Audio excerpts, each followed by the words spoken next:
ele vai falar detalhadamente. Feliz Dia das Mães! Eu tô aqui nessa domingueira, distante da minha mãe, e tudo que ela mais quer que eu faça nesse momento é: vai trabalhar, menino? Então eu vim aqui fazer o capítulo 7 da série do livro do Xenofonte.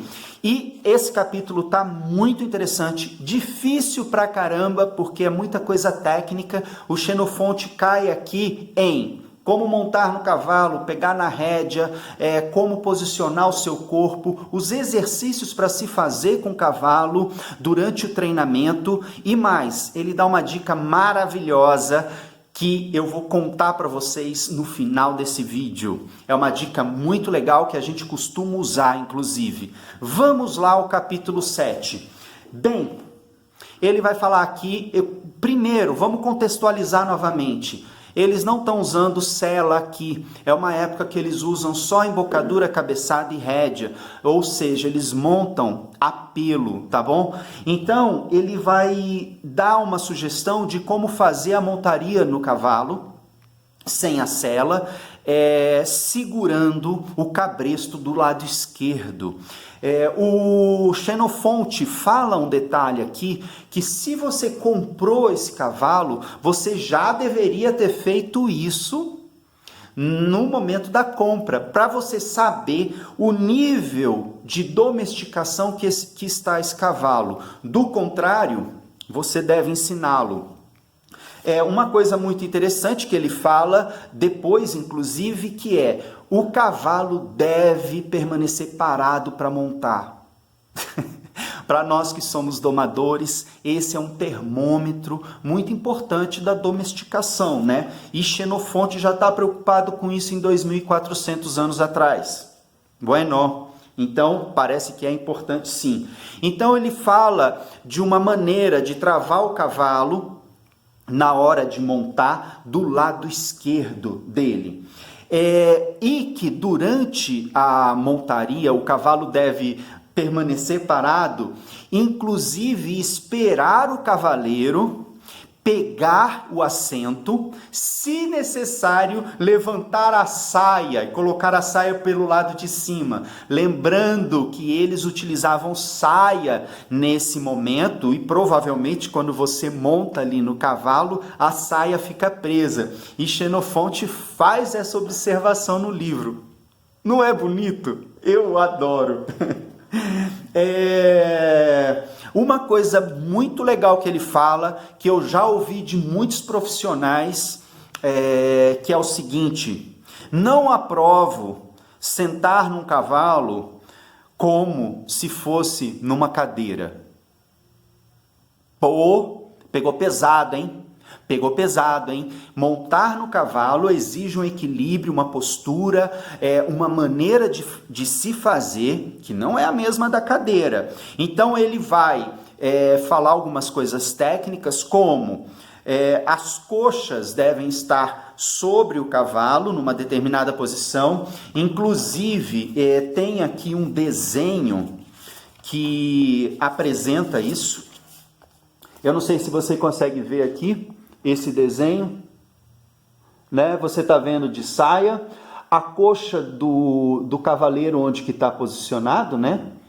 E ele tem que estar com a perna um pouco livre, e ele fala aqui com o tronco flexível. Mas bem, a gente já vai falar sobre isso. E que essa posição é a melhor posição para se lançar o dardo, para se lançar a lança, né? Nós estamos falando aqui de uma posição de um cavaleiro que vai para a guerra. Então, um cavalo que tem que permanecer parado ao montar, e que ele, ao ser estimulado, ele tem que ter uma certa vitalidade, e o cavaleiro tem que estar muito harmonioso com esse animal. É poderosíssimo, né? Ele fala aqui, parte superior do corpo flexível, o cavalo deve ficar parado. E que ao iniciar o trabalho com o cavalo, Xenofonte vai falar uma coisa que nós já sabemos, óbvia, fundamental: sair ao passo. Essa é a primeira coisa a se fazer com o cavalo depois dessa primeira preparação. Outra coisa, lembrando que eu esqueci, ele diz para mudar a lança de lado, segurar com a direita e com a esquerda, para que o cavalo veja a lança dos dois lados. Xenofonte já tem aqui uma intuição, uma informação de que o cavalo não transmite 100% de conhecimento de um lado do cérebro para o outro. Como nós sabemos hoje, o cavalo transmite no máximo 20%, 25%.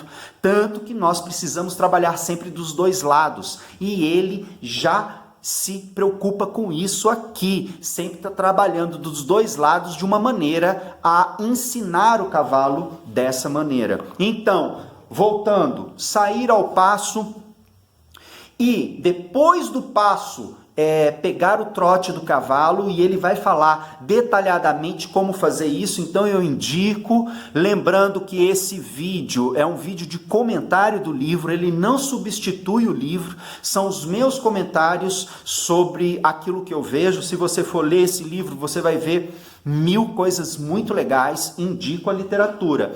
E então, ele fala, primeiro passo, depois trote, por fim galope. Então, ele é muito preocupado em construir esse muro tijolo por tijolo. Não é feito assim, a Deus dará. Ele fala também da preocupação de segurar as rédeas numa posição quando o cavalo está com o pescoço baixo, noutra posição quando o cavalo está numa posição com o pescoço mais em cima, para que o cavaleiro tenha uma aparência graciosa. Eu adoro os termos que ele usa. Ele usa termos como delicado, sensível, gracioso para alguns elementos, principalmente quando ele está falando da boca do cavalo, em oposição aos pés, como eu falei no vídeo anterior.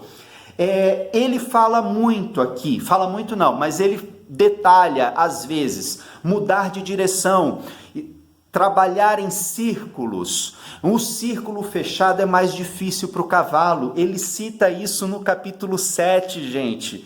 É muito sofisticado, é muito legal. Mudar de velocidade, ou seja, ele está falando de manobras, ele está falando de linhas, de círculos, e ele está falando de velocidade. Ele fala de um treino que ele faz com o cavalo dele, que é dar descanso e estimulá-lo de repente, incitá-lo de repente, para que ele tenha arranque, disparo. Tudo isso são manobras que serão utilizadas na guerra. Tudo isso com lança. Ou seja, o cara está sem sela, numa posição. Ele fala que aquela postura de colocar as pernas nas coxas do cavalo e tornar o tronco flexível permite ter mais aderência no cavalo. Aderência, ele usa grip, ele usa aderência para falar dessa posição do cavaleiro e não estar sentado como se estivesse numa cadeira. Nós estamos falando de um cara que há 2.400 anos atrás colocava a vida dele em risco junto com o animal e ele procurava o melhor, e o melhor é ter uma postura adequada para montar o cavalo. Pô, espetacular, né, gente? Por fim, a última dica que ele dá. Ai, que eu adoro, que ele fala para não desmontar o cavalo em multidões e nem próximo a outros cavalos. Mas por fim ele dá uma dica: desmonte e dê descanso para o cavalo no local de trabalho. Para o cavalo aprender a ter descanso naquele ambiente, de que aquilo é bom. Ele já tem aqui uma noção clara de avanço e recuo, de alívio e pressão, de uma maneira muito intuitiva, muito positiva nesse aspecto. E ele utiliza isso muito, muito bem. O vídeo chegou no minuto final, quero agradecer. Faça sua inscrição no YouTube, se inscreva no meu canal, deixa um like. Um beijo para vocês, feliz Dia das Mães.